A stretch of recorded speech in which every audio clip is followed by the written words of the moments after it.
14페이지가 되겠습니다.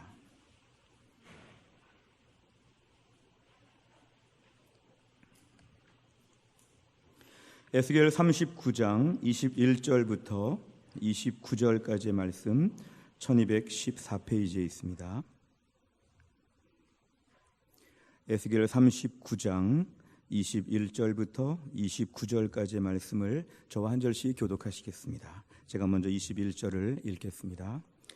내가 내 영광을 여러 민족 가운데 나타내어 모든 민족이 내가 행한 심판과 내가 그 위에 나타낸 권능을 보게 하리니 그날 이후에 이스라엘 족속은 내가 여호와 자기들의 하나님인 줄을 알겠고 여러 민족은 이스라엘 족속이 그 죄악으로 말미암아 사로잡혀 갔던 줄을 알지라.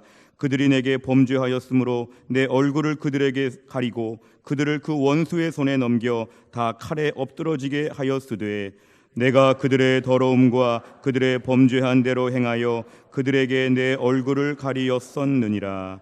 그러므로 주 여호와께서 이같이 말씀하셨느니라. 내가 이제 내 거룩한 이름을 위하여 열심을 내어 야곱의 사로잡힌 자를 돌아오게 하며 이스라엘 온 족속에게 사랑을 베풀지라. 그들이 그 땅에 평안히 거주하고 두렵게 할 자가 없게 될 때에 부끄러움을 품고 내게 범한 죄를 뉘우치리니 내가 그들을 만민 중에서 돌아오게 하고 적국 중에서 모아내어 많은 민족이 보는 데에서 그들로 말미암아 나의 거룩함을 나타낼 때라. 전에는 내가 그들이 사로잡혀 여러 나라에 이르게 하였거니와 후에는 내가 그들을 모아 고국 땅으로 돌아오게 하고 그 한 사람도 이방에 남기지 아니하리니 그들이 내가 여호와 자기들의 하나님인 줄을 알리라. 같이 읽습니다. 내가 다시는 내 얼굴을 그들에게 가리지 아니하리니 이는 내가 내 영을 이스라엘 족속에게 쏟았음이라. 주 여호와의 말씀이니라. 아멘. 기도하겠습니다. 하나님, 이 시간 저희가 주 앞에 예배를 드리며 하나님 말씀을 듣는 시간입니다. 하나님 말씀을 대언하는 주의 종을 성령 충만하게 하셔서 하나님의 말씀을 권세 있게 선포하게 하여 주옵소서.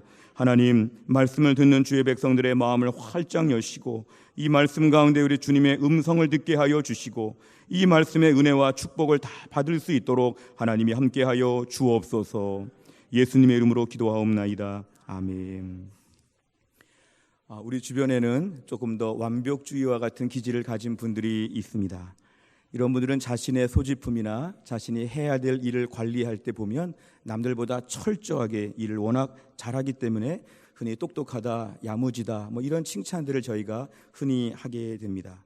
어떻게 그 많은 일들을, 그 어려운 일들을 저렇게 잘 감당할 수 있을까? 저분의 그 완벽성이 너무 부럽다. 우리 이런 분들을 종종 보게 됩니다.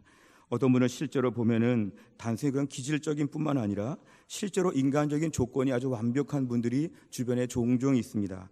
참 너무 예쁘고 너무 잘생겼는데 참 공부도 잘하고 또 운동도 잘하고 건강하고 사회관계도 잘 맺고 집안도 좋고 부족함이 없는, 또 명문 가문에서 자랐고 아무것도 부족함이 없는 이런 분들을 볼 때 우린 그 중에 하나도 좀 가지면 좋은데 우린 하나도 없는데 저 사람은 다 가지고 있다. 저분의 완벽성, 저분의 모든 면에서의 그런 모든 것이 부럽다. 저는 이런 마음들을 종종 가질 때가 있습니다. 흔히 쓰는 말 중에 팔방미인이라는 그런 말이 있습니다. 이 말의 뜻이 뭔지 아십니까? 팔방, 8가지 각도에서 봐도 다 예쁘다는 뜻입니다. 8가지 각도라고 하는 것은 동서남북, 동북, 동남, 서북, 서남 이런 8방에서 볼 때에 다 예쁘다. 흔히 어떤 사람들은 나는 오른쪽이 좀 자신이 있다. 나는 왼쪽이 좀 예쁘다. 그쪽을 자꾸 부각시키면서 사진들을 많이 찍으려고 하죠. 연애하고 데이트할 때 그쪽만 보여주려고 하기도 하고 자기 자신이 있는 외모의 부분이 있는데 이 팔방미인은 어디서 봐도 어디서 사진을 찍어도 다 완벽하게 잘 나온다. 그러니까 매우 부러운 그런 여성의 타입이 팔방미인이라고 볼 수가 있습니다. 우리 삶에 완벽주의에다가 팔방미인 같은 이러한 사람들을 보면서 우리는 많이 부러워합니다. 그냥 우리 자신들을 보니까 우리는 팔방은커녕 일방으로만 봐도 못났다. 우리 자신은 그 많은 것 중에 어느 한 가지도 변변치 못하다. 나 자신이 너무 초라하다, 왜소하다, 좀 위축되는 마음들을 저는 종종 가질 때가 많이 있습니다. 나는 왜 이렇게 서투를까? 내 인생 왜 이렇게 어설플까? 내 인생 도무지 왜 이렇게 자신감이 없을까? 이러면서 막 나이도 들고 더 몸도 늙어가고 그나마 더 가진 것도 잃어가는 우리 초라한 모습을 보면서 저희는 많이 낙심하게 됩니다. 그러면서 나는 평생 서투르다. 언제 한번 대단해졌다가 몰락하면 덜 억울한데 날 때부터 지금까지 다 서투르고 다 어색하고 다 나약하고 늘 손해보고 누구나 만만하게 보고 우습게 보는 인생. 이러한 저희들을 보면서 우리는 금방 낙심하게 됩니다. 예수님을 믿으면서 교회에서 많이 듣는 설교가 이거죠. 존귀한 하나님의 자녀가 되었다. 하나님은 너를 사랑하신다. 그런 말씀 많이 들었음에도 불구하고 우리 자신을 세상적인 기준으로만 보게 될 때는 철저하게 못나고 못났다는 것에 우리는 자책감을 가질 때가 참 많습니다. 세상의 기준으로 볼 때는 우리는 너무 서투르고 너무 못났다는 것에 대해서 이것이 우리에게 강박관념처럼 우리를 위해서 막 누르는 것처럼 저는 낙심할 때가 있습니다. 제가 어릴 때 초등학교 의정부에 다녔는데요. 초등학교 시절에 학교에 선생님이 하루는 아이들 한 70명, 80명 됐는데요. 다 모아놓고 오늘은 우리 반 아이들의 가정의 수준을 좀 알아보겠다 하면서 집에 와서 조사하시는 것이 아니라 자기가 손을 들라고 하셨습니다. 자, 우리 중에서 상중 하루 한번 우리 집의 수준을 좀 말해보고 손을 좀 들어보라. 근데 아이들 생각에 우리 집이 아무리 봐도 상은 못 되지. 상은 아니지. 그런데 하는 또 기분 나쁘지. 우리 집은 하는 또 아니지. 그러니까 한 70명 아이들 중에 60명이 다 중으로 들었습니다. 우리 집은 중간은 됩니다. 중간은 됩니다. 선생님께서 하시는 말씀, 너희가 상이 뭔지 중이 뭔지를 몰라서 손을 아무 때나 드는데 중은 말이지 그런 게 아니야. 중이 되려면 적어도 집에 피아노가 있어야 돼. 우리 집 피아노 없는데. 중이 되려면 집에 전축 있어? 전축? 오디오 전축이 집에 있어야 돼. 그리고 중이 되려면 뭐 차가 또 있어야 되고 뭐 중이 되려면 어때야 되고 조건들을 쫙 말씀하시면서 다 말씀하시니까 중 들었던 그 60명이 손을 다 내리기 시작했습니다. 우리 집은 중이 아니야. 아유, 피아노가 없어서 하구나. 우리는 하구나. 다 하. 거의 보니까 중이 얼마 되지 않았습니다. 실제로는 거의 다 하였죠. 우리 생각에 나는 이래봬도 중이다 그랬는데 실제로 선생님의 그 기준에 의하면 우리는 다 하였다는 거. 그날 그 검사 뭐 이렇게 결과 조사하는 거 다 끝나고 나니까 괜히 마음이 좀 씁쓸한 그런 느낌이 있었던 그 기억이 납니다. 이건 애들만 비단 그럴까요? 옛날에 저만 그랬을까요? 오늘날에도 만약에 인구 센서스를 하는데 인구 조사를 하면서 집에 와가지고 하는 말이 선생님은 선생님 가정의 수준을 상중하 중에 뭐라고 생각하십니까? 이렇게 직원이 우리에게 물어봤을 때 우리 생각에 나는 교회 다니니까 나는 믿음이 좋으니까 나는 예수님 믿으니까 나는 상이지 상. 예수님 믿으니까 최상이지 극상이지 나는 예수 믿으니까 하나님 자녀가 되었으니까 상이지 이렇게 막 부르짖어가지고 우리 집은 상입니다. 상. 아주 상이 30% 이상 되는 우리 집은 그런 집안입니다. 얘기를 했더니 인구 조사하는 직원이 와가지고 선생님 상을 잘 모르시는군요. 적어도 상이 되려면 집은 몇 평이 되셔야죠. 선생님 상이 되려면 학교 어디까지 나왔습니까? 상이 되려면 월 수입이 얼마나 되십니까? 상이 되려면 애들 지금 학교 어디 다니고 있습니까? 이런 식으로 막 물어보니까 취조를 당하는 것처럼 그럼 우리 집은 상이 아니네. 나 예수 믿는데 상이 아니네. 마음이 좀 씁쓸하게 될 때가 있죠.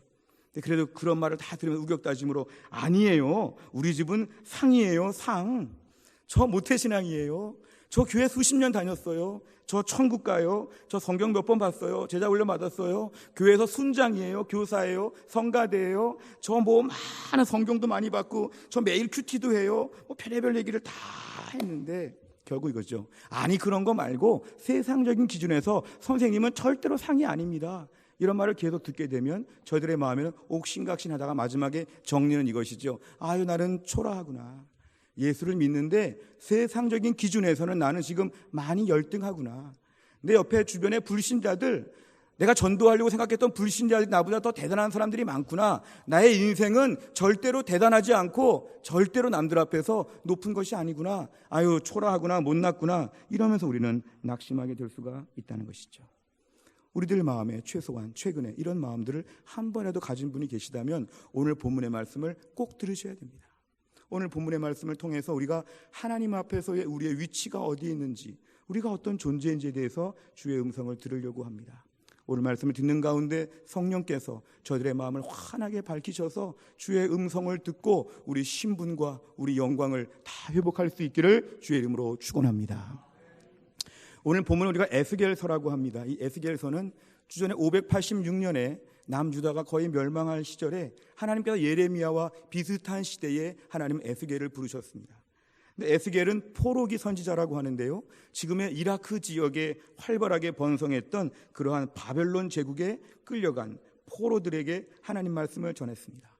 흔히 생각에 포로지에서 하나님 말씀을 전한다는 건 모순돼 보이죠. 하나님이 사랑하시고 돌보시면 애초에 포로가 되지 말았어야지. 포로가 다 되고 남들 앞에서 성전 무너지고 나라 망하고 하나님 믿는 거 다 지금 없어진 것 같은데도 하나님 그들에게 계속 말씀하신 것이죠. 너희가 포로지에서도 하나님 믿어야 돼. 이 포로가 영원하지 않아. 70년 만에 돌아올 거니까 너희 70년 동안 이 땅에서 잘 살아야 돼. 직장 잘 다니고 건강관리하고 밥 잘 먹고 70년을 잘 버텨야 돼. 내가 너희들 돌아오게 할 테니까 70년 동안 하나님도 없어. 이제 어차피 막 가는 인생 막 살아야지. 절대로 그러면 안 돼. 이게 바로 에스겔의 중요한 메시지였습니다. 오늘 본문에 우리가 형편을 볼 때 이스라엘의 형편은 다윗과 솔로몬 시대의 모든 영광을 다 잃어버렸습니다. 이스라엘 그러면 그 쫓겨나고 망하고 그 지질이 못난 민족 다 이렇게 천대받는 그런 시대였습니다. 그런데 하나님께서 이스라엘 백성들에게 에스겔을 통해 말씀하시는 것은 오늘 본문의 말씀을 잘 보시면 이것입니다. 비록 너희가 지금 죄를 범하여서 일정한 페널티를 받고 있다. 너희가 지금 벌 받고 있는 기간이지 하나님이 너희들을 놓은 것이 아니다. 너희들 호적에서 파버린 것이 아니다. 너희들 끝난 것이 아니다. 내가 지금 잠깐 너희들 1시간 벌 세우고 있는 것이지 잠깐 내가 징계를 좀 주고 있는 것이지 너희들 망한 것이 아니니까 너희들 철저하게 하나님을 바라봐야 한다. 얼굴을 잠시 가렸지만 이 얼굴 영원히 가리지 않고 가렸다가 다시 보여줄 것이다.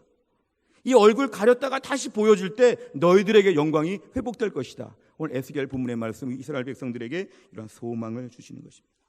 지금 너희가 지금 나라가 망했다고 벌을 받고 있다고 포로지에 끌려갔다고 하나님도 안 계시고 이판사판이고 망했다가 아니라 하나님 얼굴을 잠시 가렸다가 다시 보여주실 때가 올 거니까 너희도 지금 온전하게 되는 과정이다.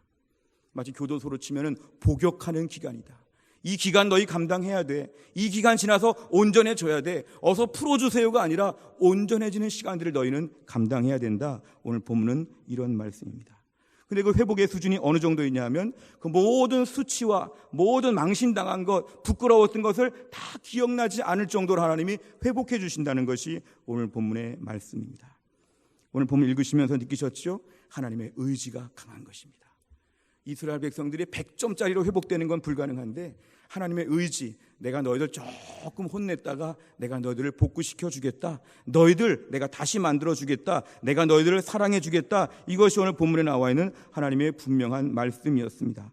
오늘 저희가 본문의 말씀 보면서 분명히 알 수 있는 것은 지금의 형편과 사정이 중요하지 않다는 것입니다. 지금 포로지에 끌려갔고 나라가 망했고 지금 어려움 당하고 있고 무시받고 있고 이것이 핵심이 아니라 내가 너희들을 돌본다. 하나님이 이스라엘 백성을 지금 붙잡고 있다. 상황이 중요하지 않다. 이것이 오늘 본문의 말씀입니다. 고린도후서 4장 17절에 보면 우리가 잠시 받는 환난에 경한 것이 지극히 크고 영원한 영광에 중한 것을 우리에게 이루게 한다. 이 땅을 사는 주의 백성들이 환난을 받지만 영광이 더 많다는 것입니다. 환난은 잠시, 영광은 영원하다. 이것이죠. 한 번 더 보여주세요. 환난은 잠시밖에 안 됩니다. 우리가 잠시 받는 환난, 오늘 본문을 주시면 70년 동안 포로 생활. 근데 하나님께서 영원한 영광을 너희들에게 주신다는 건 하나님의 자녀에게 주시는 하나님의 특별한 축복이 저기에 숨겨져 있다는 것입니다. 그러니까 지금의 형편에 주눅들 것이 아니라 이스라엘 백성들 포로지에 끌려갔다. 이 팩트보다 더 중요한 팩트가 뭐냐면 누가 돌보시냐 이것입니다. 포로지에 끌려갔는데 누가 돌보신대? 하나님이 돌보신대. 이게 더 중요한 팩트인 거죠. 그러니까 오늘 보면 이스라엘 백성들은 낙심하고 절망할 것이 아니라 지금도 하나님을 바라보는 것이죠. 21절과 22절 한번 같이 읽어볼까요? 21절 22절입니다. 시작. 내가 내 영광을 여러 민족 가운데 나타내어 모든 민족이 내가 행한 심판과 내가 그 위에 나타낸 권능을 보게 하리니 그날 이후에 이스라엘 족속은 내가 여호와 자기들의 하나님인 줄을 알겠고 아멘. 앞으로 이스라엘 백성들은 하나님이 자기 하나님인 줄을 알 정도로 하나님이 높여주신다는 것입니다. 남들이 우습게 보고 함부로 봤는데 하나님이 워낙 높여주시니까 누가 높이셨대? 누가 저들의 하나님이래? 여호와 하나님이 이스라엘 백성들을 책임지신데, 하나님은 대단하시구나. 이스라엘 백성 함부로 보면 안 되겠구나. 하나님이 책임져 주시는구나. 이걸 본문에서 오늘 말씀하고 있습니다. 오늘 본문의 중요한 거는 이스라엘 백성들이 자력구제하고 자기들끼리 회개하고 갱신하고 새로워지고 뭔가 이것이 아니라 하나님이 높여주신다는 것입니다. 아침마다 두부를 먹고 새 삶을 살아야지. 다시는 내가 교도소 가지 말아야지. 아침마다 맨날 두부찌개 해먹고 두부조림 해먹고 두부 반찬을 많이 해먹는 거, 이거 의미가 없는 거죠. 아침마다 혈서를 써가지고 내가 잘 살리라, 나는 똑바로 살리라, 다르게 살자, 아침마다 결심을 해도 이거 아무 소용이 없다는 거죠. 오늘 본문의 말씀은 너희들이 갱신하고 너희들이 새로워지는 것이 아니라 하나님이 책임지고 이 일을 이루실 것이다. 하나님이 모든 마스터 플랜을 가지고 이스라엘 백성들을 갱생하여 주실 것이다. 이것입니다. 오늘 본문에 우리가 말씀 보면서 안심하는 건 그거죠. 우리는 부족하고 못났는데 한 70년 좀 시간이 지나니까 하나님이 알아서 높여주시는 거죠. 오늘 본문 후반부로 역사를 보면 아시다시피 이스라엘이 70년 끝나고 완벽해지지 않았습니다. 근데 하나님께서 70년만 내가 너희들 좀 지켜볼게 하고는 하나님이 지금 의지적으로 이스라엘 백성들을 회복하시는 것이 오늘 본문의 이야기입니다. 오늘 보면 25절부터 28절 한번 제가 읽어보겠습니다. 그러므로 주 여호와께서 이같이 말씀하셨느니라. 내가 이제 내 거룩한 이름을 위하여 열심을 내어 야곱의 사로잡힌 자를 돌아오게 하며 이스라엘 족속에게 온 족속에게 사랑을 베풀지라. 그들이 그 땅에 평안히 거주하고 두렵게 할 자가 없게 될 때에 부끄러움을 품고 내게 범한 죄를 뉘우치리니 내가 그들을 만민 중에서 돌아오게 하고 적국 중에서 모아내어 많은 민족이 보는 데서 그들로 말미암아 나의 거룩함을 나타낼 때라. 전에는 내가 그들이 사로잡혀 여러 나라에 이르게 하였거니와 후에는 내가 그들을 모아 고국 땅으로 돌아오게 하고 그 한 사람도 이방에 남기지 아니하리니 그들이 내가 여호와 자기들의 하나님인 줄을 알리라. 아멘.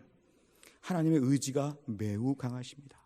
내가 너희들 다 돌아오게 할 것이다. 한 명도 바벨론 여기저기에서 막 흩어져서 어디 길거리에 노숙자같이 있지 않도록 내가 너희들 다 끌어모아가지고 돌아오게 할 것이다.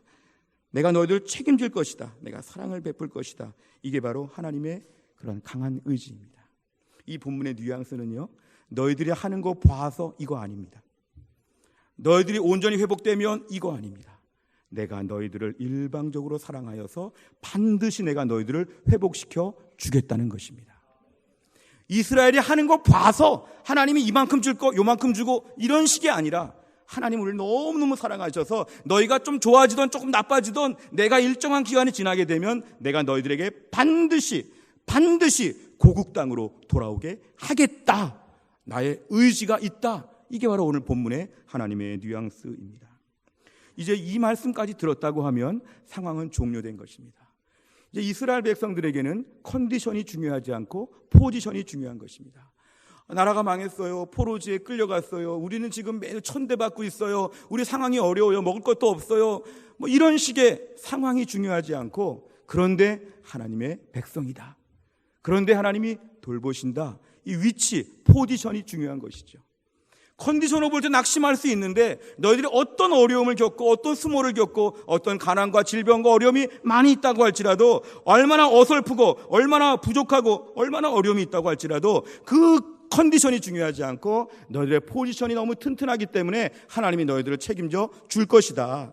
내가 돌아오게 할 것이다. 내가 사랑을 줄 것이다. 이게 오늘 본문의 하나님의 뉘앙스입니다. 이 땅을 살면서 우리의 삶 가운데 못났는데 하나님께서 우리를 사랑하여 주신다는 것이 복음입니다. 따라해 볼까요? 못났는데 사랑하여 주십니다. 좌우에 말해 보실까요? 우리는 못났는데 하나님이 사랑하여 주십니다. 저만 보고 말씀하시지 마시고 좌우에 시작. 우리는 못났는데 하나님이 사랑하여 주십니다. 이게 복음이지요. 이것입니다. 못났는데 하나님께서 나는 너를 좋아한다, 나는 너를 사랑한다, 이것입니다. 이해할 수 없죠. 세상에서는 엄중히 심사해가지고 선택하는 것이죠. 1등만 상을 주는 것이죠. 세상에서는 열등하면 상을 안 주는 것인데 하나님은 이스라엘 백성을 향해서 너희들 못났는데 내가 사랑한다, 이것입니다. 실제로 아모스 3장 2절에 보니까 같이 읽습니다. 시작. 내가 땅의 모든 족속 가운데 너희만을 알았나니. 한 번 더요. 시작. 내가 땅의 모든 족속 가운데 너희만을 알았나니. 거기까지요. 하나님이 이스라엘 모든 백성들 가운데서 이스라엘 족속들만을 알고 산다. 그러니까 다루시고 하나님이 관여하신다. 땅에 많은 족속이 있어도 하나님은 이스라엘 백성만을 알았다고 얘기한다는 것은 매우 특별한 하나님의 사랑이십니다. 하나님은 세계 열방에 많은 족속을 만드셨는데 나중에 이들을 다 구원하실 것이지만 하나님께서 무엇보다 이스라엘 백성을 향한 하나님의 고백은 이것입니다. 땅의 모든 족속 가운데 나는 너희밖에 몰라. 나는 너희를 사랑해. 너희만을 사랑해. 이게 바로 하나님의 분명한 말씀이십니다. 뒷부분 나온 거 모든 죄악을 보응하리라는 건 하나님이 우리 삶에 관여하시고 우리를 다루신다는 사랑의 또 다른 표현입니다. 그러니까 하나님께서 이스라엘 백성은 어떻게 보시냐면 땅의 모든 족속 가운데 너희만을 내가 알아. 너희만을 내가 알았다. 이것이죠. 탁월해서가 아니라 대단해서가 아니라 하나님 이스라엘 백성들을 이렇게까지 사랑하신다는 걸 성경은 계속 강조하여 주십니다. 혹시 로봇다리 김세준 군의 이야기를 들어보셨나요? 아이가 이렇게 수영 선수가 되어 있는 그 아이인데 지금 많이 컸죠. 로봇다리 김세준 군의 이야기를 제가 들어보면 사실은 그 어머니가 몇 번 이렇게 텔레비에 나오기도 하셨는데 그분이 워낙 어렵게 살고 힘들게 사는 삶 가운데 어릴 때부터 자기 아버지가 일주일에 하루는 좀 남을 위해 살아라 이런 아버님 말씀이 기억이 나서 정말 새벽부터 밤까지 몇 가지 직업을 뛰면서 매우 피곤하게 삶에도 불구하고 일주일에 하루를 어디 보육원에 가서 아이를 돌보는 일을 자기가 딸과 함께 가서 하기로 했답니다. 그런데 어느 보육원에 가서 아이들을 돌보는 중에 유난히 어떤 아이가 눈에 들어왔는데 그 아이에게는 두 다리가 없고 한 팔이 없었다고 합니다. 두 다리와 오른쪽 손이 없는 그 아이를 보는 순간에 마음이 좀 짠했답니다. 왜냐하면 다른 애들은 보육원에서 뭐 기차놀이 한다고 막 어깨동무하고 막 뛰어가고 뭐 하는데 얘는 그냥 피아노 밑에 뒤에 들어가가지고 손가락만 빨고 가만히 있으니까 이 아이가 너무 불쌍했답니다. 한 1년 정도 그런 봉사를 계속 하다 보니까 그분의 그 딸이 하는 말이 엄마 우리 저 아이를 입양하면 어떨까요? 저 아이를 입양하면 어떨까요? 저 아이가 많이 불쌍한데 우리가 아니면 저 아이는 누가 입양할 사람이 없을 것 같아요. 엄마, 우리 저 아이를 입양해요. 제가 제 동생으로 잘 제가 해줄게요. 이제 엄마 8년 동안 저를 사랑해 주셨으니까 앞으로 제 이 아이를 8년 동안 사랑해 주세요. 저는 양보할게요. 뭐 이러면서 아이가 먼저 얘기했답니다. 그래가지고 1년 동안 봉사활동이 다 끝날 무렵에 그 아이를 입양해주고 그 아이를 키워서 수영을 가르쳐서 아주 수영을 잘하는 대표 선수가 된 그런 이야기입니다. 중간에 많은 이야기가 생략됐고 많은 눈물이 생략되었는데요. 그 이야기를 보면서 제가 어떤 부분에 참 감동을 받았냐 하면 보육원에 가서 입양을 하더라도 입양할 아이들 중에도 좀 잘생기고 똑똑해 보이고 좀 좋아 보이는 이런 애들을 볼 때 이 아이를 우리 아들로 이 아이를 우리 딸로 이렇게 입양하면 좋지 않을까? 뭔가 이러한 인간적인 마음이 들 수가 있었는데 그 아이에게 두 다리가 없는데 그럼 평생 이 아이의 다리를 어떻게 해줘야 될까? 오른손이 없는데 어떻게 저 부분을 도와줘야 될까? 이 모든 것들을 다 걸머질 것을 감당할 것을 약속하고 그 아이를 일부러 입양했다는 것이죠. 저는 그 이야기 많은 감동이 있지만 제가 느끼는 첫 번째 감동은 뭐냐면 하나님께서 이 땅 가운데 수많은 잘난 사람들 수많은 대단한 사람들 나보다 훨씬 몇 배나 몇십 배나 좋은 사람들 하나님이 다 건너뛰고 나를 사랑하신 것 만세전에 나를 위해서 예정하셨다는 것 나를 위해 예수님 십자가에서 죽으셨다는 것 그리고 내 안에 성령께서 하나님 말씀을 듣고 순종하도록 늘 마음에 하나님 바라보도록 내 마음을 감동하여 주시면서 성령께서 내 안에 역사하신다는 것 이 모든 것들을 생각해 보면 우리의 못난 것과 하나님의 사랑이 너무도 어색한 것인데 이게 바로 복음이고 이것이 은혜라는 것입니다. 오늘도 우리 모습이 다 그렇지요. 저는 뭐가 없어요. 저는 신체의 어디 한 부분이 없어요. 마치 이런 것처럼 저는 어느 부분이 부족하고 어느 부분이 못났고 어느 부분이 너무 취약한데 하나님께서 이렇게 말씀하시는 것이죠. 나는 네가 너무 좋다. 주님 저는 이것도 못하는데요. 나는 그래도 네가 너무 좋다. 저는 이런 일도 범했었는데요. 나는 그래도 네가 너무 좋다. 하나님 저는 정말 성격도 안 좋아요. 거칠어요. 못됐어요. 나는 그래도 네가 참 좋다. 이게 바로 우리 주님께서 나를 사랑하여 주시는 하나님의 일방적인 사랑이라는 것입니다. 뭐가 없는데 그 없는 것 때문에 우리의 결격 사유가 되는 것이 아니라 우리가 부족하고 못났음에도 불구하고 하나님은 우리를 그런 거 아무 관계없이 내가 너를 사랑한다 이것입니다. 내가 너를 사랑하기로 결심했다 이것입니다. 너 못난 거 다 아는데 나는 너를 사랑한다 이것입니다. 이게 바로 뭐냐면 하나님의 나를 향한 진정한 사랑이시라는 것입니다. 오늘날 우리가 하나님을 향해서 여기에 대한 부분을 우리는 철저하게 기억해야 됩니다. 평생 잊어버리지 말 것은 이것입니다. 내가 약하고 못났는데 하나님은 그래도 내가 좋다고 하시네. 내가 이렇게 부족하고 이렇게 약한데도 하나님은 나를 사랑하여 주시네. 내가 이렇게 서투르고 이렇게 부족하고 이렇게 못난 게 많은데 나를 왜 사랑하여 주실까? 저는 주님 공부도 많이 못해요. 지식도 없어요. 몸도 약해요. 미성숙해요. 외모도 못났어요. 직장 생활도 별로 못해요. 취직도 못했고요. 저는 뭐든지 다 부족해요. 다 못났어요. 근데 하나님께서 우리에게 나는 네가 사랑스럽다. 나는 너를 사랑한다. 사랑한다. 우리가 잘 못 믿으니까 계속 말씀하시죠. 사랑한다. 사랑한다. 막 계속 말씀하여 주시는 것이죠. 이게 바로 뭐냐면 서투른 우리를 하나님이 사랑하여 주신다는 것입니다. 함량 미달인 우리를 사랑하여 주신다는 것. 결격사유투성인 우리를 사랑하여 주신다는 것. 이게 바로 우리 하나님 아버지의 우리를 향한 놀라우신 사랑이시라는 것입니다. 고린도전서 1장 27절 같이 읽겠습니다. 시작. 그러나 하나님께서 세상에 미련한 것들을 택하사 지혜 있는 자들을 부끄럽게 하려 하시고 세상에 약한 것들을 택하사 강한 것들을 부끄럽게 하려 하시며. 아멘. 우리가 누구입니까? 미련한 것들이죠. 우리가 누구입니까? 약한 것들이죠. 근데 하나님은 미련한 것들, 약한 것들을 일부러 선택하셔서 내가 너를 사랑한다, 사랑한다. 주님 저는 못났어요, 못났어요. 하나님은 난 근데 네가 좋다, 네가 좋다. 나는 너를 사랑한다. 이게 바로 하나님이 나를 향한 풍성한 사랑이라는 것입니다. 우리 모두가 이러한 사랑을 받고 있다는 것을 믿으시기를 바랍니다.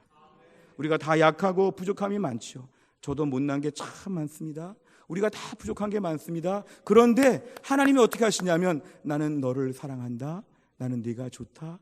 나는 내가 너무 좋다. 나를 향한 주님의 이런 음성을 매일 들을 수 있기를 주의 이름으로 축원합니다. 우리가 오늘날 주변에 보면 이해할 수 없는 사랑들이 많이 있고 아름다운 사랑들이 있습니다. 언제 한 병원 신방을 갔다가 오는 길에 너무도 예쁘고 아주 멋진 아가씨가 자기 부모님을 섬기는 것 같은데요. 부모님은 아주 힘들고 어려운 가운데 있는데 부모님은 아무것도 못하시는 것처럼 막 병상에 누워 있는데 그 부모님을 향해서 아주 예쁘고 멋진 아가씨가 그 부모님을 막 사랑하고 돌보고 주물러드리고 막 옆에서 이렇게 잘해주는 걸 봤는데 너무 감동이었습니다. 때론 우리 자녀가 정말 부족하고 어려운데 우리 부모님이 그 부족한 자녀인데 내 자녀이니까 막 사랑해주고 아껴주는 것들도 종종 우리가 주변에서 볼 수 있습니다. 우리 생각에는 이 정도 되니까 사랑한다 이런 공식이 있는데 하나님의 진정한 온전한 사랑은 뭐냐 하면 부족한데도 사랑하여 준다는 것이죠. 사랑받을 만한 조건이 없는데도 일방적으로 사랑하여 줄 때 우리는 감동을 받습니다. 이러한 조건 없는 사랑의 원조가 어디 있냐면 우리 하나님 아버지께 있다는 것입니다. 우리 상황이 앞으로 더 약해지고 아무리 초라해져도 염려하지 않는 건 무엇이냐 하면 나를 향한 우리 하나님 아버지의 사랑이 튼튼하다 이것입니다. 내가 오늘 여러모로 서투르고 내 인생이 여러모로 참 부족해 보이고 못나 보이는 게 많아도 그것 때문에 걱정하지 않는 건 뭐냐 하면 하나님이 나를 사랑하여 주신다는 것입니다. 평생 어설프고 평생 서투르고 평생 미숙하고 평생 부족하고 부족한 인생을 삶에도 불구하고 우리에게 제일 중요한 건 뭐냐면 그런 나를 하나님이 사랑하여 주신다는 것입니다. 그렇게 못난 나를 하나님이 사랑하여 주신다는 것입니다. 너 10년 기다렸으니까 못 기다리겠다 이런 말씀 안 하시고 영원토록 우리를 사랑하여 주신다는 것입니다. 이 땅에서 제일 불쌍한 사람이 누구인 줄 아십니까? 자기 자력으로 살아보는 사람이 제일 불쌍합니다. 나는 너무 똑똑해, 나는 건강해, 나는 다 할 수 있어. 이런 사람 정말 불쌍한 사람입니다. 아니면 어떤 사람은 나는 든든한 내 주변에 누가 있어, 내 사람들이 주변에 많이 포진하고 있어. 이런 사람 정말 불쌍한 사람입니다. 왜냐하면 자기를 믿을 수 없고 주변 사람 믿을 수 없는데 나는 인해 장막에서 다 될 것처럼 자신만만한 사람들은 제일 불쌍하고 제일 아슬아슬한 사람들이 있죠. 제가 말씀을 준비하면서 우리의 지식과 우리의 모든 것이 얼마나 허약한지를 살펴보다가 어떤 예화 하나를 봤는데 이런 게 있었습니다. 전교 1등 하던 할머니가 계셨는데요. 전교 1등 하던 분이 이제 다 세월이 흘러서 이제 할머니가 됐죠. 할머니가 되는데 그 할머니들이 모여서 옛날 동창회를 했답니다. 근데 이 전교 1등 하던 할머니가 나이가 드셔서 그 모임 가가지고 뭐라고 하냐면, 니들 아직도 교가 기억해? 교가 기억해? 교가? 그러니까 다들 모르지. 그러니까 이 할머니가 좀 잘난 척을 하면서 교가도 기억 못하는 것들이 무슨 이런 동창회를 나와가지고 교가를 기억해야지. 교가를 내가 불러볼까? 그러니까 다들 불러봐. 그러니까 이 할머니가 교가를 부르는데 동해물과 백두산 쫙 불렀습니다. 어때? 그러니까 할머니들이 역시 전교 1등이 다르네. 어떻게 이걸 다 기억하지? 막 이랬답니다. 그러니까 이 할머니가 역시 전교 1등은 나이가 들어도 전교 1등이지. 기고만장해 집으로 돌아왔답니다. 할아버지한테 영감, 내가 오늘 동창회 가가지고 할머니들 앞에서 내가 오늘 교가 불렀지. 교가 어떻게 불렀어? 동해물과. 그러니까 할아버지가 다 듣더니 이야 대단하네. 역시 공부 잘하는 당시 대단하네. 근데 우리 학교랑 비슷하네. 학교가 다른데 왜 교가가 비슷할까? 뭐 이랬다는 이야기였습니다. 나중에 알고 보면은 옛날에 전교 1등하고 아주 예뻤고 아주 돈 많았고 다 이게 별 의미가 없다는 거죠. 이런 책을 봤는데요. 40대가 되면 욕망의 평준화. 그냥 우리 집 식구들 벌어 먹이려고 그냥 열심히 사는 것밖에 없기 때문에 40대는 다 욕망이 똑같답니다. 우리 가족, 우리 처자식 어떻게 먹고 살릴까 하는 것에 40대 욕망이 다 평준화되어 있고요. 50대가 되니까 지식이 평준화. 옛날에 무슨 대학 나왔고 1등 했고 다 소용없이 그냥 다 공부 잘한 친구나 못한 친구나 비슷한 50대의 지식의 평준화. 60대가 되니까요. 아주 미스코리아 같은 사람과 평범했던 사람과 얼굴이 비슷하게 닮아진다고 합니다. 누가 예뻤는지 누가 안 예뻤는지를 구분할 수 없을 정도로. 60대가 되니까 외모가 평준화되고 70대가 되니까 남자인지 여자인지 서로 이렇게 막 구분하기가 어렵고 이제는 내가 여잔가 남잔가 할 정도로 같이 자연스럽게 어울리기도 하고 별로 구분이 없어지는데요. 80대가 되니까 재산이 그렇게 많아도 평준화. 왜냐 그 재산 가지고 갈 수도 없고 먹을 수도 없고 그 돈을 쓸 수도 없으니까 80대가 되니까 재산의 평준화. 90대가 되니까 더 나이가 드니까 내가 이게 살아있는 건가 죽어 있는 건가 내 인생 자체에 대해서 너무 약하고 100세가 돼서 만약에 우리가 세상을 떠난다면 자연과 평준화가 돼서 한 줌의 흙으로 돌아가는 인생. 그러니까 우리 인생이 지금 다 가지고 있다, 자신감 있다, 누구를 의지한다, 내가 똑똑하다, 별의별 말을 해도 다 믿지 못할 말은 뭐냐면 이거 몇십 년 안 가서 다 없어지는 것이죠. 그럼에도 불구하고 자기 자신을 철저하게 의지하고 자랑하고 자기를 믿어보겠다고 한다는 것은 다 헛된 것이라는 겁니다. 이럴 때 하나님의 음성을 듣는 건 뭐냐면 하나님 말씀, 내가 너를 책임진다. 내가 너를 사랑한다. 이것입니다. 마지막에 붙잡을 거 한 가지는 이거죠. 하나님이 나를 책임져 주신대. 하나님이 나를 사랑하신대. 이거 한 가지가 우리 삶의 가장 큰 축복임을 믿으시기를 바랍니다. 히브리서 11장 16절 같이 읽겠습니다. 히브리서 11장 16절 시작. 그들이 이제는 더 나은 본향을 사모하니 곧 하늘에 있는 것이라. 이러므로 하나님이 그들의 하나님이라 일컬음 받으심을 부끄러워하지 아니하시고 그들을 위하여 한 성을 예비하셨느니라. 아멘. 밑에 보십시오. 하나님이 부끄러워하지 않으신다는 것은 우리 하나님이라는 걸 부끄러워하지 않으신다는 것입니다. 우리가 오늘날 부족하고 서툴고 힘들고 약하고 어려운 일을 많이 겪어도 하나님이 우리를 부끄러워하지 않는다는 것은 하나님이 우리를 자랑스럽게 생각하신다는 것입니다. 다른 말로 하면 내가 어설프고 서투른 삶을 앞으로 살 때 하나님이 우리를 부끄러워하지 않으신다는 것입니다. 앞으로 더 부족하고 더 어설프고 더 못나더라도 하나님은 어떻게 하시냐면 우리를 사랑하여 주신다는 것. 난 너 때문에 부끄러워해 본 적이 없어. 너 더 아프고 너 더 힘들고 더 가난하고 너 더 어려워져도 네가 무슨 죄를 저질러도 나는 너 부끄러워하지 않아. 나는 너를 사랑하니까. 이게 바로 우리 하나님의 음성이라는 것입니다. 신명기 32장 9절과 10절. 여호와의 분깃은 자기 백성이라. 야곱은 그가 택하신 기업이로다. 여호와께서 그를 황무지에서 짐승이 부르짖는 광야에서 만나시고 호위하시며 보호하시며 자기의 눈동자같이 지키셨도다. 아멘. 하나님이 어떻게 보호하시냐면 눈동자같이 지키십니다. 우리 몸에 손도 있고 발도 있고 다 귀하지만 제일 귀하게 온몸이 일사불란하게 보호하는 곳이 어디냐면 눈동자죠. 온몸이 다 눈동자 보호하려고 하죠. 하나님을 어떻게 돌보시냐면 눈동자같이 돌보신다는 것. 이게 바로 하나님의 우리를 향한 깊은 사랑이시라는 것입니다. 결정적인 것 스바냐 3장 17절 제일 중요한 말씀입니다. 시작. 너희 하나님 여호와가 너희 가운데 계시니 그는 구원을 베푸실 전능자이시라. 그가 너로 말미암아 기쁨을 이기지 못하시며 너를 잠잠히 사랑하시며 너로 말미암아 즐거이 부르며 기뻐하시리라 하리라. 아멘. 하나님이 나로 말미암아 기쁨을 이기지 못하시고 나를 향해 노래를 불러주시는 하나님 아버지. 우리가 오늘날 어설프고 서투르고 초라한 인생을 살아도 낙심하지 않는 것은 바로 이것입니다. 하나님께서 우리를 귀하게 보신다. 나 때문에 주님은 노래를 부르신다. 나 때문에 기쁨을 이기지 못하신다. 최근에 갓 태어난 아이들을 있을 때 가족들이 모여서 어떻게 합니까? 기쁨을 이기지 못하죠. 이 아기가 너무 예쁘니까 막 식구들이 모여서 막 손을 흔들면서 막 너무너무 좋아하죠. 하나님께서 우리를 그렇게 보신다는 것입니다. 우리 인생의 나이가 많이 들어도, 우리 인생에 부족함이 있어도, 우리 인생이 어설프고 서툴러도 하나님 어떻게 보십니까? 아기 하나 눕혀놓고 주변에 모여가지고 예쁘다 예쁘다. 하나님께서 우리를 이렇게 봐주신다는 것을 믿으시기를 바랍니다. 우리 인생에 자랑스럽지 못할 때에도 이 말씀 붙잡아야 됩니다.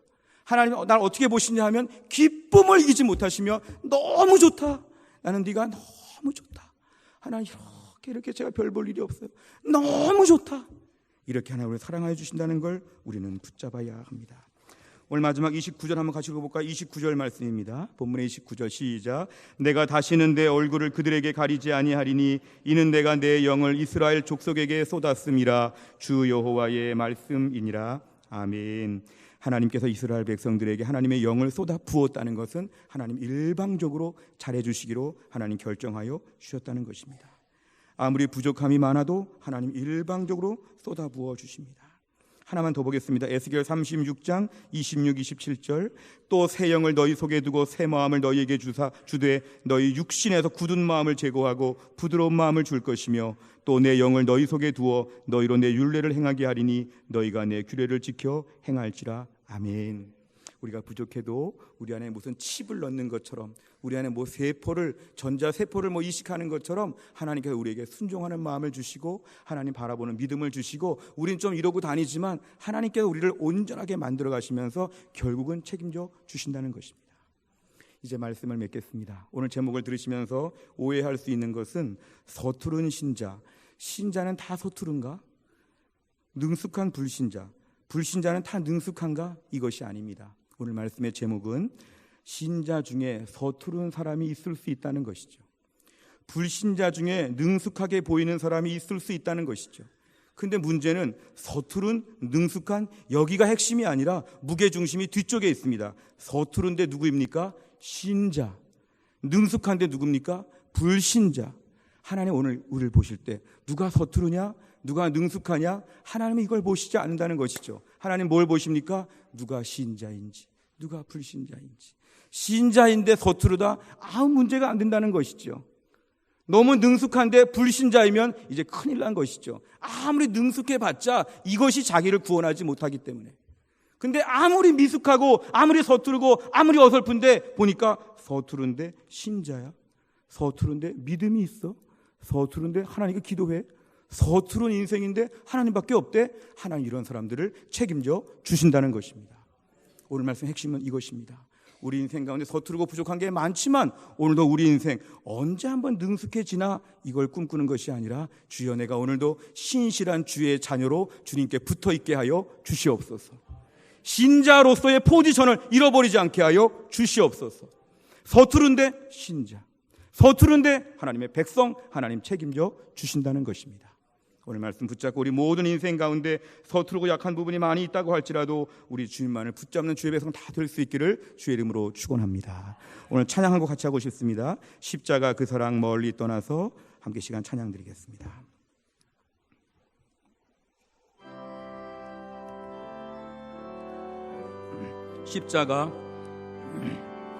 십자가 그 사랑 멀리 떠나서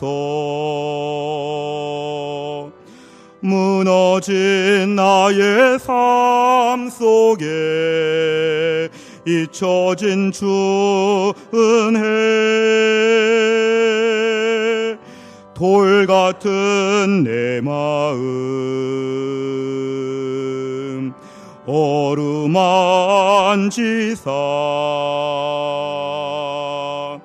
다시 일으켜 세우신 주를 사랑합니다. 지나간 일들을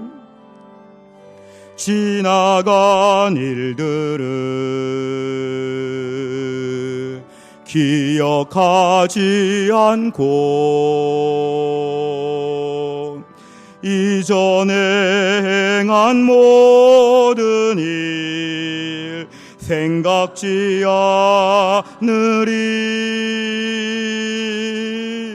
사막의 강물과 길을 내시는 주, 내 안에 새 일행하실 주만 바라보리라. 주 나를 보호하시고 주 나를 보호하시고 날 붙드시리. 나는 외롭고 존귀한 주님의 자녀라. 주 너를 보호하시고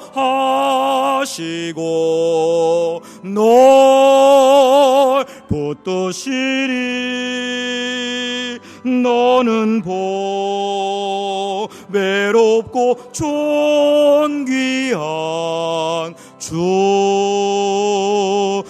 자녀라. 아멘. 우리 가슴에 손을 대보시길 바랍니다. 제가 기도하겠습니다. 하나님 아버지, 우리 인생을 보면 나이가 들어도 공부를 많이 했더라도 우리 인생에 왜 이렇게 서투르고 어설픈 게 많은지, 예수를 믿고도 여전히 부족하고 못난 모습에 점점 더 실망하고 좌절하고 하나님 앞에서, 사람들 앞에서 용기가 없어질 때가 너무도 많습니다. 근데 오늘 말씀을 통해서 서투른 주의 백성들, 못나고 못난 주의 백성들을 하나님이 얼마나 사랑하여 주시는지 말씀하여 주셨습니다. 주님, 나의 못난 모습에 상처받거나 절망하지 않게 하여 주시고, 못났는데 하나님이 사랑하여 주시기 때문에, 못났는데 하나님이 귀하게 보시기 때문에 하나님의 사랑을 붙잡고 이 무거운 세상을 능히 감당할 수 있는 신실한 주의 백성 되게 하여 주시옵소서. 낙심하거나 절망하지 않게 하시고, 서투른 것이 인생을 결정하지 않고, 능숙한 것이 인생을 결정하지 않고, 하나님의 자녀, 하나님이 돌보시는 주의 백성 되는 것이 얼마나 튼튼하고 얼마나 안전하고 얼마나 영광스러운지 우리 주의 음성을 듣게 하여 주시옵소서. 남은 하반기를 살아가면서 서투르거나 능숙하거나 이런 것에 마음을 빼앗기지 아니하고, 나는 존귀한 주님의 자녀가 되었다고 하는 하나님이 책임져 주시고 끝까지 돌보신다고 하는 이 사랑 의지하여 우리 인생이 힘차게 걸어나갈 수 있도록 새 힘을 허락하여 주시옵소서. 모든 말씀을 예수님의 이름으로 기도하옵나이다. 아멘.